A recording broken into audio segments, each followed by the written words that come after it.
Okay, good morning. So today we're going to continue talking about essentially what you get for healthcare spending.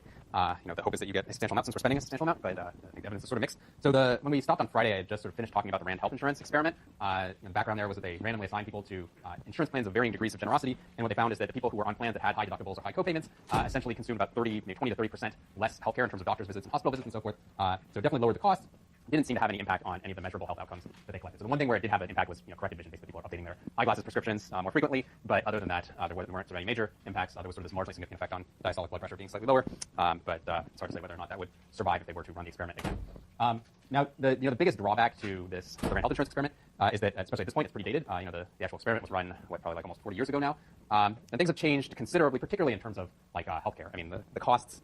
Initially there was obviously policy interest in this. Otherwise, in this, the question of what the effects of having sort of less generous insurance plans would be on expenditures and on health outcomes. If there weren't policy interest back then presumably they would not have run the experiment. But I would, my guess is, or my conjecture is that the sort of policy interest today in this question is probably substantially higher than the policy interest back in the 1970s, just because healthcare costs have really grown so much since then. So, the biggest drawback is that at this point the results are kind of dated. I mean, there's procedures and stuff that we do now that didn't even exist back then. That being said, I think it is, in some ways, it was sort of ahead of its time in the sense that the types of plans that they were testing back then are now essentially sort of the standard of what you would get today. So if when you enter into the world of being employed, you should hopefully have a job that has healthcare benefits, and it's very unlikely that job is going to offer you a plan that looks like sort of the original free care plan that RAND was trialing as sort of the default, and then comparing these higher deductible plans against that sort of different different sort of variations on the default. So it's pretty much it's very rare now that you would have a plan that just covers everything with no deductible, no co-payments, or anything like that. So to sort of give you a brief 120-second history or so of sort of evolution of health insurance plans in the U.S. over the past few decades. It became apparent that costs were rising pretty quickly in probably the 1980s and early 1990s. I think they'd always been growing. It's just that you went back 50 or 100 years ago. Healthcare expenditures as a share of total income were just quite low. So even if they were to double over a couple decade period or something like that, you wouldn't really worry because what you're going from 1% to 2% or something like that. It doesn't really sort of register as a major issue in terms of policy or in terms of people's everyday sort of pocketbook expenditures. At some point, though, it reaches sort of a high enough level that the fact that it's growing quickly does become a concern both for the government, who's providing a substantial amount of healthcare through Medicare and to some lesser extent Medicaid, and then also just to sort of everyday individuals who, if they don't have health insurance for their jobs, will now not be able to afford health insurance. Even if they do, they'll sort of see their employers becoming agitated about the rising costs of covering their employees. So I think sort of the first big wave of attempts to try to rein in costs and to get the sort of growth rate under control was probably through HMOs and so forth. And that happened, let's say sort of early to mid 1990s. So before sort of traditional health insurance was literally just you could visit any doctor and the doctor would take your insurance and then they would charge the insurer for whatever procedures you did and you the consumer sort of wouldn't really bear any of the costs and the doctors would all sort of be covered under most insurance plans.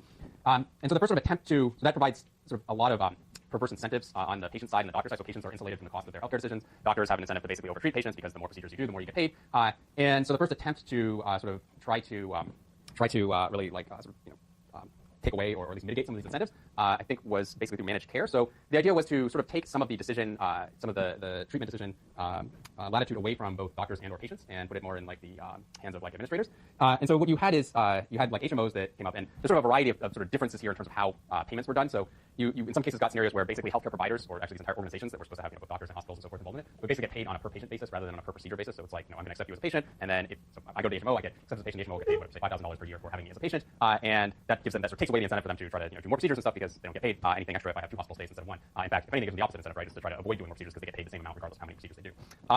So you sort of had this this growth of what we call managed care, and so the idea was we're going to change the way that providers were paid and sort of give them incentives to actually limit the amount of care rather than kind of overprescribing procedures and so forth. That kind of ran its course, I'd say, in the 1990s, and you still do have HMOs. So Kaiser is actually probably certainly on the West Coast, I would say, is the best known example of an HMO, and it is also Kaiser is and Kaiser is very successful. It's the sort of the poster child for the plan that health economists will hold up as being a plan that contains costs and still provides very effective care, but at the same time, health economists don't actually want to sign up for it themselves. So we're human just like everybody else, and we still prefer a plan that gives us unlimited choice in terms of doctors and procedures and so forth. If you're with Kaiser, then it's not. I don't think it's the case that you can never go outside the Kaiser network, but certainly the default is that you should always get treatment within the Kaiser network of doctors and hospitals. So there are still HMOs, but I think that sort of the managed care, the idea that managed care was going to be the future of cost containment in healthcare, ran into problems as time progressed, just because of if anything, public image issues. So once you have a managed care organization that makes decisions about whether or not somebody's going to get treatment, you open yourselves up to all sorts of possibilities of bad press, right? So it's you have some 6-year-old kid who has a terminal illness, and you decide, look, there's really no point in us trying to spend $2 million trying to save him because we actually know that in the best case scenario, all that's going to do is extend his life by 1 year or something like that, and it's just not cost effective in any sort of reasonable sense. So that might be true from the administrator's perspective, or even from sort of the quote-unquote social planner's perspective, but it makes for terrible press, right? So then you just get all you're going to see is articles about how HMO X or whatever is denying treatment to this terminally ill kid, and all they care about is the bottom line and so forth. And so from the health plan's perspective, it's there was a lot of sort of downside to this and it wasn't so clear what the upside was because the actual, the insurer themselves, they don't really care about healthcare costs one way or the other. They're just sitting there and administering the plan and so forth. It's really more the problem of the employers and the workers and the government in terms of who's actually footing the bill. So they actually didn't like sort of the movement towards managed care because it would just generate sort of unlimited or potentially unlimited bad press for them. So in the early 2000s, what we saw was a movement towards what they call consumer-directed healthcare. So the idea was, look, instead of having us make a decision about whether or not a specific procedure makes sense at a given cost, we should put that decision in the hands of the patients, which is to say that they should decide for themselves, and they should also have scaling, so they should face high costs when they want a procedure, and if they find it worth it, then they should go ahead and do it. So it's kind of like sort of I guess economists would sort of advocate that as being a sensible strategy. You're putting decision making in the hands of consumers and making sure that they face the costs of their choices. And so that's what's generated a lot of what we call like high deductible plans now. So I myself am on one where we have, like, the university has one option where essentially you have a high deductible plan that has like a lower monthly premium, but you don't pay, or you have to pay out of pocket for the first, I think in my case it's like $2,500 of healthcare expenditures. So like for the plan that I'm on, literally if I have less than $2,500 of healthcare expenditures in any given year, then I'm paying for that at full cost. Now, it's not quite at full cost for two reasons. First of all, Berkeley will contribute like $1,000 per year. So this seems like a little bit backwards. Like if you just sort of thought about it immediately, you're like, wait a minute, so they're going to like put in this high deductible, but then you're going to give you back like half the money in terms of like a sort of lump sum payment in a medical savings account. Doesn't that just kind of like cancel things out? But the point is they just want me to face a high marginal cost of going and getting treatment, right? So essentially if I choose not to go and get treatment, then all of that money will just sit in my health savings account and continue to grow over time, and I can use it at some future date for healthcare related expenditure. Whereas if I do go to the hospital or the doctor's, whatever, then I'm going to have to pay out of that account that they're putting money into. So Berkeley's plan is not, I mean, there are other sort of more traditional plans, but they face higher premiums. So I kind of did the math of like, first I get this $1,000. So if I went on like a more traditional plan that had a much lower deductible, not only would I not get the $1,000 in the health savings account, but then I would also be paying something like an extra $1,000 in premiums per year. So at that point, it was like, well, even the worst case scenario, I'm not saving all that much money by going on to the sort of lower deductible plan. So I just went ahead and signed up. And I think that's, like this is a plan that 5 or 6 years ago Berkeley didn't even offer. Or University of California General didn't even offer. They sort of redid all their health plans just a few years ago. And that certainly does seem to be the trend going forward. I don't think people don't really like it. So even though, I just said I did the math and it comes out to kind of be like a net, sort of a wash on net, in general, I think people don't like it for two reasons. First of all, it's just more complicated. And who really wants to sit there and try to do all these calculations about which plan you should be choosing and what the true marginal cost of your treatment is going to be and so forth. And then second of all, I think people also just don't like to have to face the marginal cost. It varies sort of by domain, but I think in a lot of cases it's like the idea of just sort of paying some flat fee and then you don't have to worry about the marginal cost anymore is pretty attractive. So like on your internet service, in theory the cable company or AT&T, DSL whatever could charge you sort of per gigabyte you use or something instead of just charging you a flat fee and then you just use the internet and don't worry about how much you're actually paying. They don't do that, and I think in general like there isn't a lot of consumer demand for sort of a per gigabyte type of fee. Likewise, I think even more so with healthcare, it's like often you're sort of facing decisions, should I go to the doctor or not, and you're already like kind of not quite sure and sort of trying to weigh the potential like inconvenience and the embarrassment if you go when it's like nothing at all and so forth. So I think sort of introducing an additional cost variable into that people kind of find to be not an attractive thing. But that being said, that certainly at least in the US that sort of seems to be the direction that we're heading. Okay, so the RAND study, I think it was sort of ahead of time in the sense that these high deductible type plans have now become pretty common and in fact are probably moving towards being like a default option for many people. But it's important to think about, or when you're thinking about like what did we learn from the RAND experiment, what we learned was essentially the impact of changing the generosity of insurance on expenditures and on sort of clinical outcomes. It's not really informing us about whether or not being insured versus being uninsured has an impact on expenditures and or on clinical outcomes, right? Because that's a different dimension that really wasn't tested in this experiment. All they did was randomize people to super generous insurance or less generous insurance. They didn't have a control group that had no insurance at all, or that was randomly assigned into no insurance at all. And so you can't learn about sort of the effect of becoming insured if you were previously uninsured. You can't learn about that effect from the RAND health insurance experiment. So for the most part, so certainly there have been papers that have studied the effects of health insurance itself, so like moving from being uninsured to insured, on the both the provision of healthcare and on what actually happens to health outcomes. For the most part, those are using they're not using randomized controlled trials like the RAND experiment was. They're instead using sort of natural experiments like observational data based on sort of policy changes that have happened in various places where there have been sort of increases in the share of people insured or increases in the share of people uninsured. So I'm just going to summarize some of those findings. That being said, there is a very sort of recent paper or recent set of papers that studied this experiment in Oregon where they actually lotteried access to Medicaid, which is insurance for lower income families, and so that is an actual RCT, and I'll describe that briefly as well. So there's sort of several papers that I said have used these kind of like natural experiments. One of the earlier ones was this paper by Hanratty. It's not in the readings, but it was actually in the Canadian context. And so what they did is they used cross-province differences in the Canadian national health insurance implementation to estimate the effect of health coverage on infant health. So Canada, as most people I think in the US realize, has a universal care system. The thing that's maybe a little bit surprising about it is that even though it is a national system, and even though pretty much everybody in Canada basically has coverage, it was actually implemented at the province level. So it was sort of like a federal mandate, but then the actual implementation was happening more at the province level. And what that meant is that there were actually sort of a set of provinces that ended up getting the national health insurance prior to or earlier than some of the other provinces. So you actually have sort of variation where some provinces don't have the plan yet and others do. Again, this is a while ago because Canada has had universal coverage for several decades ago, or for several decades now. But basically there's sort of this decade-long period where they were kind of introducing it in some provinces and then others were lagging. And so they estimate the effect of health coverage by comparing the provinces that get the insurance earlier to provinces that get it later, but they're trying to estimate the effect on infant health. And they did find pretty substantial effects. So infant mortality and birth weight and low birth weight, the incidence of low birth weight, basically declined by about 5 to 10% in the provinces that were getting health insurance earlier relative to those that didn't yet have it. The improvements seem to be concentrated among single mothers, so this was kind of like reassuring in the sense that that was the group that, based on sort of previous insurance rates prior to the rollout of the national health insurance, should have been the most likely to benefit from this because they sort of the least likely to be insured before. So it's sort of suggestive that in fact the effects are due to the program itself rather than some other sort of confounding trends or whatever that might differ across the two sets of provinces.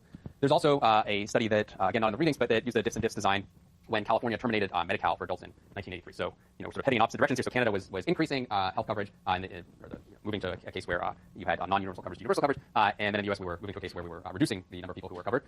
So Medi-Cal is the California version of Medicaid. Medicaid is also sort of like, you know, the Canadian National Health Insurance that I just mentioned, where it's a federal program, but it's actually implemented at the state level. So California's like Medicaid in California is Medi-Cal, and that so that actually used to cover adults. Several decades ago, if they didn't have children. Now it will basically only cover adults when those adults have children. So the idea is kind of weird, but you know, our system's just kind of a big mess of spaghetti stuff. But the idea is like you want to cover the children, right? Because nobody's like, even most Republicans probably are not like against having health coverage for children. So politically, like, you know, it tends to be the case that you can get support for having health coverage for children because you know, the children, and you can't make like sort of a moral hazard argument of like, oh well, this is just going to encourage children not to work and get a job so because they have health coverage anyway. Well, you know, we're also against child labor. So you can get the children covered, but it's harder to sort of get political will to get like lower income adults covered. But adults can be covered if their children are covered. So it's sort of like, I mean, I don't know how much of this was sort of a clinical or economic argument, how much is just like it would be weird to have the child covered but then not have their parent covered. So it's like if you have a child and the child gets covered and then, you know, the child qualifies, the parent might also qualify. But it used to be the case that even parents without children, or sorry, even adults without children could qualify. Yeah. I had a question. Isn't it true that a lot of doctors don't even accept Medicaid or Medi-Cal? So wouldn't that affect the treatment if doctors that would accept it would be a little more desperate for patients? Yeah, so I mean, it is true that the reimbursement rates are low, relatively speaking. Or at least that's what the doctors say. I mean, I'm sure it's in a relative sense.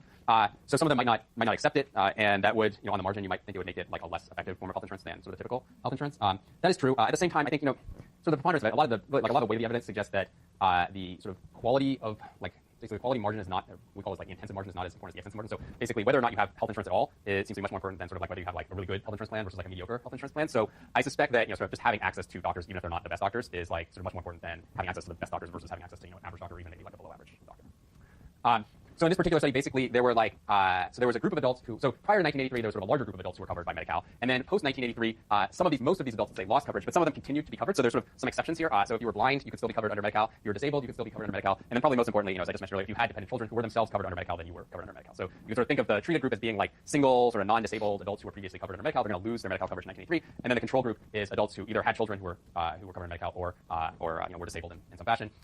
And so they got to continue their coverage. And so the policy should not have affected them. And so what they found there was that there did seem to be a significant decline in health perception and in diastolic blood pressure. So this is more like, you know, self-reported measures of health, and we're going to actually come back to that in a little bit when I talk about the organ experiment. And then also there was a decline here in diastolic BP. So I think when I say decline, I think it means like the blood pressure got worse, so, you know, went up. So that's you know, that's some evidence that there do seem to be potentially like negative impacts from losing coverage. So Medi-Cal is Medicaid in California. So like it's weird. Medicaid is like a national, sort of like organized at the national level, but actually implemented at the state level. And now the whole thing with Medicare, yes. Okay, right. So there's only like three things you learn from our healthcare section. Let's give 4. So one is Medicare is like insurance for older people. Medicaid is insurance for like poor people. Adverse selection in the individual insurance market is really bad. And then also like you spend a buttload on healthcare and don't get that much more. So those are like our 4 stylized facts. But yeah, no, it's confusing. So like Medicaid. And then the whole thing now is like with the ACA rollout, there's like these incentives. So we're seeing more and more sort of some of the states are like opting out of Medicaid. So the federal government doesn't require a state to offer Medicaid. They just give you strong financial incentives to adopt it. Basically, it's like if you adopt it, you don't pay, like the federal government will pay like a very large share of it. So any like rational state, of course, will adopt it because it's like free from your perspective or you know, heavily subsidized from your perspective. But I think what you're seeing now is in some of the more red states, shall we say, there's sort of some of them are like they don't want to adopt some of the Medicaid stuff under ACA just because it's like related to ACA, and so sort of from a political perspective, they're you know, they want to be seen as rejecting it. But from the perspective of like their own state finances and the welfare of their constituents, it makes no sense at all because the federal government is you know, funding a lot of this. State government isn't funding so much of it. But yeah, so Medicaid goes by different names in different states. So there's also another study. There's a bunch of them. I don't want to put them in the rings because there's just too many, and we're just summarizing them in like 4 bullet points or something. But there's a study by Doug Altman, Ken Shea, and Michael Greenstone that looked at desegregation of hospitals in the South and found that seemed to cause a dramatic drop in infant mortality. So what happened? This is again, so you can see a lot of these studies are sort of like looking at periods